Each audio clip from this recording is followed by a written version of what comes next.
뒤쪽 보시면은 저희 그 커피하고 주스를 좀 준비해놨습니다. 많은 이용 부탁드리겠습니다.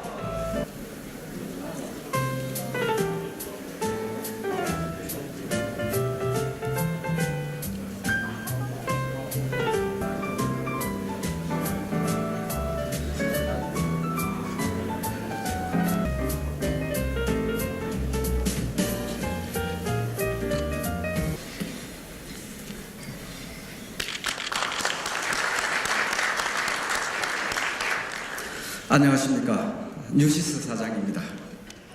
바쁘신 가운데에서도 2016 뉴시스 포럼에 참석해 주신 모든 분들께 진심으로 감사드립니다.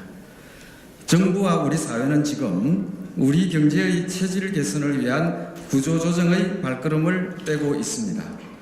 구조조정의 당위성에 대해서는 아무도 이의를 달지 않지만 구체적인 추진 방안에 대해서는 다양한 목소리가 쏟아지고 있습니다. 지금의 구조조정이 이것을 저기에 놓고 저것을 여기에 놓는 단순한 산업의 재편이 되어서는 안 됩니다. 평면적 산업 재편이 아니라 우리 경제를 이끌고 갈 새로운 성장 동력을 만들어내고 키우는 입체적인 산업의 개혁이 되어야 하는 것입니다. 오늘 이 뉴시스 포럼이 한국 경제의 최대 과제인 산업개혁의 방향과 내용, 속도를 놓고 각계의 의견이 부닥치고 갈등하면서도 하나로 수렴되는 작은 계기가 되기를 진심으로 기대합니다. 이 자리에 초대해 주신 우리 뉴시스 김현호 대표님 또 많은 관계자분들께도 감사의 말씀을 드립니다. 그 뉴시스 포럼은 매년 우리 경제의 핵심 화두를 제시하고 그에 대한 해법을 찾는 토론의 장으로 빠르게 자리를 잡아가고 있다고 생각을 합니다. 올해 주제인 산업개혁 역시 한국의 미래를 열기 위해서 우리 모두가 반드시 넘어야 할 피할 수 없는 과제다, 이렇게 말씀을 드릴 수가 있겠습니다. 오늘 이 포럼이 산업개혁의 방향에 대해서 진지하게 고민해보는 자리가 되기를 희망하고 또 그렇게 되리라고 생각을 합니다. 오늘 이 자리에 우리 최은열 당선인님, 또 우리 장병환 의원님, 또 이혜원 당선인님, 이렇게 3당의 20대 국회가 한 사흘밖에 안 남았는데 이제 3당의 정책 브레인들께서 다 오신 것은 그만큼 오늘의 그 토론의 장이 진지하고 무게가 있다는 것을 반증해 주는 것이라고 생각을 합니다.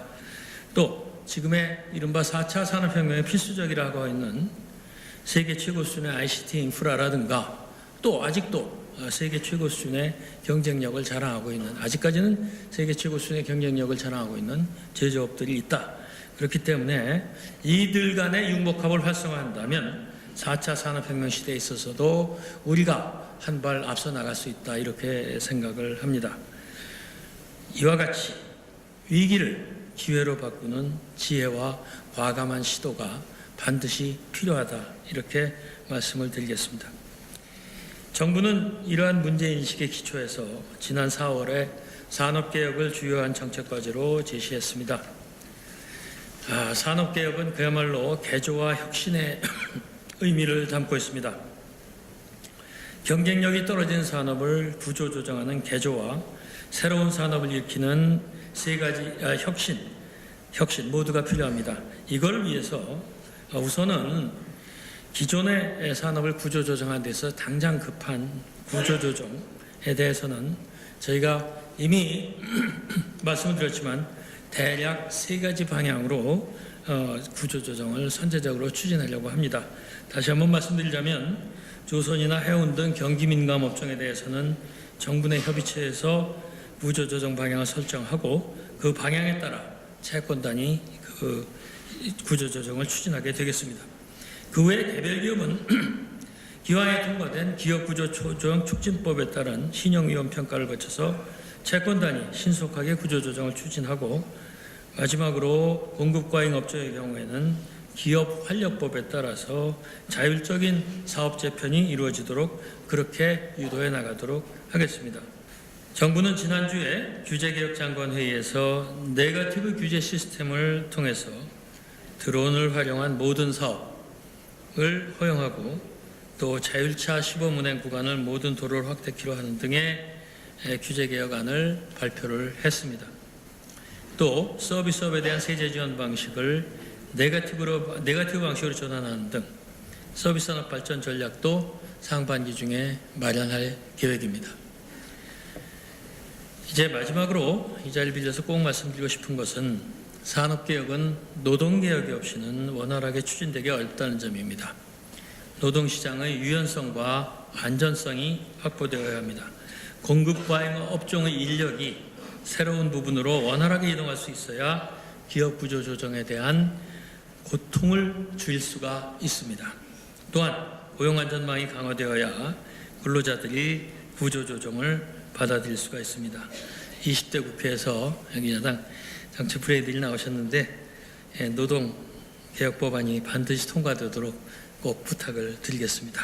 정부는 그 어느 때보다도 엄중한 책임감을 가지고 경제 혁신과 구조 개혁을 이루어 나가도록 하겠습니다. 경청해 주셔서 대단히 감사합니다. 창조 경제의 제일 내세웠던 논리가 사실은 우리나라의 경쟁력이 있는 이 IT를 기존 굴뚝 산업과에서 연계하는 어떤 복합 또 새로운 분야로의 어떤 융합 이런 융복합을 통한 경쟁력과 부가가치의 창출을 내세웠었는데 여전히 그것은 구호만 지금 난무하고 있고 현실적으로 성과를 나타내지를 못하고 있습니다.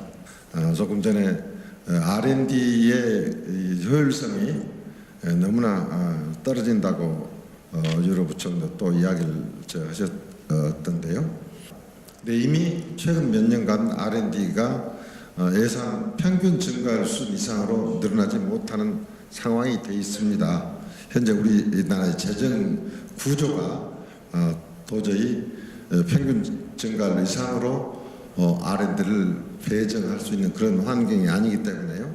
과연 정책 실패가 있었는지 없었는지에 대해서는 전혀 이야기하지 않습니다. 그러나 국민들은 정책에 실패가 있었다고 생각합니다. 지난번 제가 늦깎이로 정치권에 들어가서 총선을 진두지휘하면서 제일 많이 비판을 받았던 게 야당은 경제를 발목 잡는다, 또 기업을 발목 잡는 정당이니까 저기에 투표하지 말고 우리한테 해달라 이런 이제 공격을 많이 받았습니다. 그걸 디펜스하면서 이 세상에 어느 누가 여당이든 야당이든 대한민국 경제가 잘 되지 않기를 바라는 사람이 누가 있겠습니까?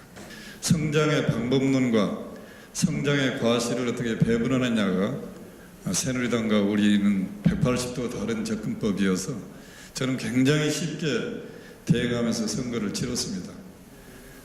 대기업의 투자를 늘려서 고용을 확대하겠다. 제일 큰 정책이 저쪽에. 한국은행을 통한 양적 완화를 통해서 구조조정하겠다.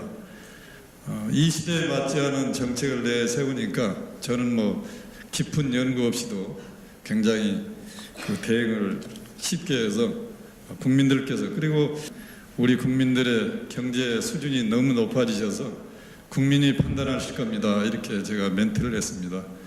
그런 국민들의 현명한 판단이 4.13 총선의 결과가 아닌가 저는 그렇게 생각을 합니다. 그러나 그 내용을 들여다보면 산업개혁은 개혁이라기보다는 투자의 세제 혜택을 강화하는 방식으로 신산업을 육성해 보겠다는 그림인 것 같아서 획기적인 산업개혁의 청사진이 마련되었으면 하는 아쉬움이 있습니다. 능력이 있다면 지분을 많이 가지고 있는 주주가 직접 경영하는 것이 대리인 비용을 최소화해서 기업의 가치가 커지게 되어 있습니다. 그런 차원에서 우리나라 1세대 기업인들의 공은 충분히 인정돼야 한다고 생각합니다.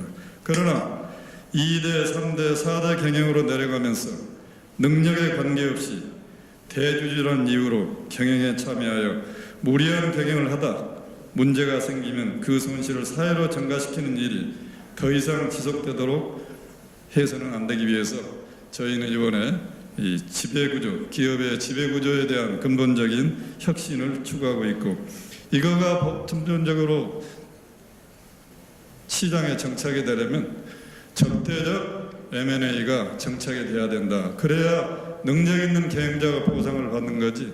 능력이 없는데도 불구하고 2세기 때문에 3세기 때문에 4세기 때문에 경영에 참여해서 잘 되면 즐기다가 안 되면 아까 장병환 최고위원 말씀하신 대로 그 문제를 전부 사회에 넘기고 국민한테 부담을 주는 이러한 악순환은 이제 더 이상 지속되지 않고 끊어야 된다. 그게 저희들의 기본 생각입니다. 이제 가장 중요한 화두 산업개혁에 대해서 포럼을 만들어 주신 것에 대해서 굉장히 반갑게 생각하고 감사를 드립니다.